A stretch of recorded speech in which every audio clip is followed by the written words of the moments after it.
Hello friends, Ethereum video today. Yes, that sound, that is a washing machine in the background. Yes, that blue box, that is a box of decaffeinated tea bags. Yes, that's a colander. It's not 3 saucepans. I might have said 3 saucepans. That's a colander. That's what Scottish people call a sieve. And up here you've got a clock. That's right. No, sorry. No, we didn't tune in to see my background. We tuned in to see the bigger background, the Ethereum prices. Thank you so much for tuning in. Rough and ready video today. I know we've got a lot of spaghetti mess on the charts. Let's break that down in just a second. I'm going to keep this video rather short today, of course, and upload this and just say, you know, it's the weekend. Not everything's perfect. Life got in the way a little bit. I don't have my green screen set up and all that sort of stuff. Everything will be back to normal soon, I'm sure. But I really appreciate you tuning in today. Like, subscribe, share these videos with a friend if you've got one that you think would like it. Anyway, we really need to get rid of some of this junk. So yesterday's video, we talked about how this could potentially be some sort of wedge type thing or a channel either way. And I drew this yellow. Can I just please get rid of that? How do I get rid of that? Get rid of it. Cancel. Get rid of it using the manual get rid of it button, because on my little keyboard, my wee keyboard here, it doesn't have that delete button that I would normally use to get rid of it.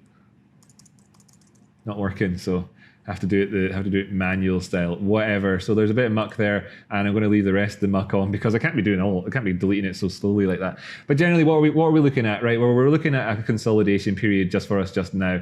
If I scroll up and get this, we've got this area here. On terms of Bitcoin, it looks more like a descending triangle, if you wanted to name it.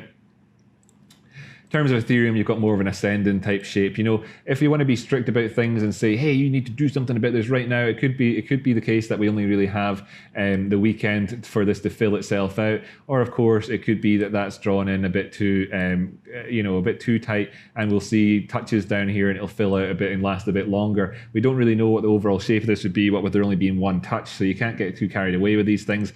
But just to say that we're consolidating overall is fair. We've got a pattern of equal or lower highs and a higher low or whatever. So let's just look and see if these equal highs are divergent. That's the 12-hour time frame. Yeah, sure, let's do it on the 12-hour time frame. No, they're not. Yes, they are. Yes, they are. Yeah, actually, yeah. So, you know, you've got a tiny touch of bearish divergence there. Does that necessarily mean anything? It doesn't necessarily. It's a warning sign. But what do we need to be aware of? Well, we need to be aware of one thing: a massive fundamental shift in the whole cryptocurrency thing is happening in the next number of days. So we could look for that to bleed over here and through osmosis get some sort of price differences. But we can also look over here and say that we're above our previous area at 202. Back over here at the end of start of March, and we've managed to crack up above that, and support so far has been holding. We're above this white downward sloping trend line, which is kind of good to see. I'm not 100% sure off the top of my head where that's coming from or why that's there. Take it off log. You know, I guess actually looking at that, that's maybe where I drew that in for. Really though, until we see the prices going up above the 230s area, we can't get too excited in terms of further highs towards the upside.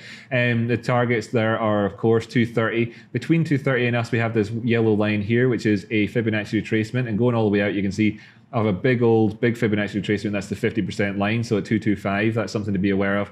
And then we have this blue line here at 220. Now, if you were watching the videos back when we were during this period of price action, we knew that 220 was a fairly significant line. Then whenever we came back down to it again thereafter, we knew that 220 was a fairly significant line. So the fact that we're here and consolidating just below this line is no bad thing necessarily, should this consolidation give us the rocket fuel that we require to get above it and actually move beyond.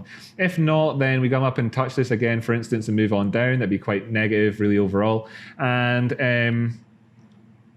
And that's funny how this is all shaped up. Then I changed it from being linear to log, from log to linear there, sorry, with the lines. Anyway, we're up at the top of this channel. Could we see us come down and visit the bottom end of this channel? We could, and that would mean that prices towards the downside, in terms of remaining bullish and just looking for a higher low, all the way down to sort of $200, $199, $198, you'd all be getting higher lows in there. If it goes down to 192, then not so great. I'd want to see it turn around and come up and actually close above that area. Closing down at 192 is is not obviously not great. Could look towards 185 thereafter if that needs to happen.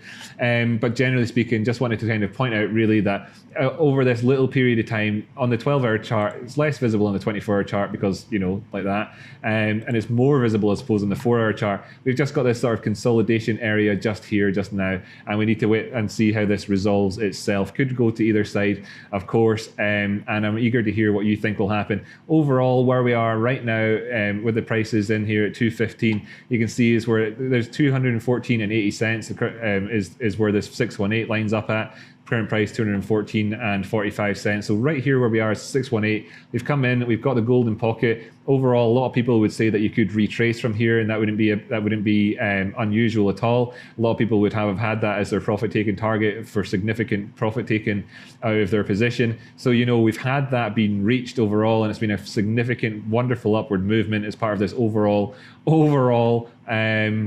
potential downward trend. If we were to go in and set anything and get a local high, it could turn out to be a lower high than this area over here at 278, which is why I'll continue to say until we're at 278, you can't be particularly bullish to look beyond that at all, to 280. But there are a lot of trade areas in between for the price action to go to. If the prices did make it up above the current area, the next area I'd expect them to be resisted at. Of course, there's got this downward sloping line here, the 238, 240, whatever. But the next sort of Fibonacci line at 250 and 250 bucks, I think, speaking for itself kind of as well. In those 250s would be my next sort of be wary of zone. And we have on the 4-hour time frame, you've got the 21 EMA just below me, and you have the 21 EMA on the 12 hours just a little bit lower at 199.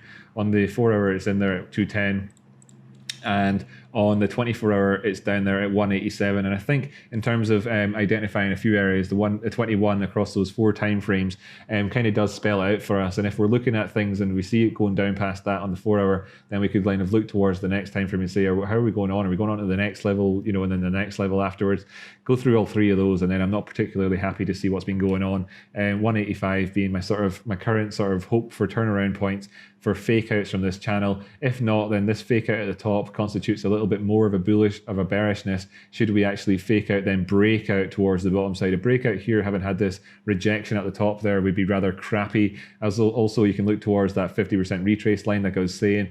If it did come down to this area where there's this green line, then that would be the equivalent of a 236, in fact, greater than 236 Fibonacci retracement.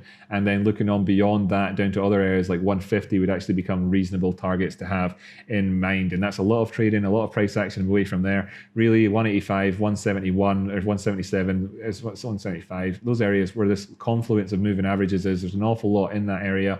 You know, you can see things turning around. One thing I suppose I'll point out again, like I did in the Bitcoin video, is that they've got this upward slope here in the 50. We've been speaking about that an awful lot. Like, subscribe, by the way. And for the last ages, we've been talking about how this 50 simple moving average will start to curve towards the upside quite dramatically, relatively speaking. You know, a big turnaround was always inevitable here on this one. Let's see if we can get it to go up. It doesn't have to go an awfully long way to have a golden cross on the go, because there's the 200. So they would golden cross in and around that area of that 177. When these crosses happen, the moving averages so often get tested. Would it be particularly surprised to see the price action come down like that, for the moving averages to go like that, and for us to get a sort of retest of them? Not really. That's what I'll be looking out for in the longer term period. Over the weekend, I'm really just looking towards those smaller level areas. You know, if 230 potentially would be a profit taking line, 225 really, and then 200. Thanks for tuning in. Really appreciate it. Video went on a bit longer than I ever intended it to actually. In fact, wanted it to be a really brief one given the background and the haphazardness of this. But yeah, there we have it. Tune into all the previous videos, by the way, in terms of this coin and all the other coins, if you want to see more detail, because things haven't actually changed an awful lot, as you can tell from where the prices are over the last few days. Really, thank you for tuning in. I'll catch you next time. I've been Rocky Outcrop. You've been my friends. Let's share this video with one of your friends, because a friend of yours is a friend of mine, and I'm sure all of the other Rocky Outcropticians out there likewise. So thank you, and I'll catch you next time.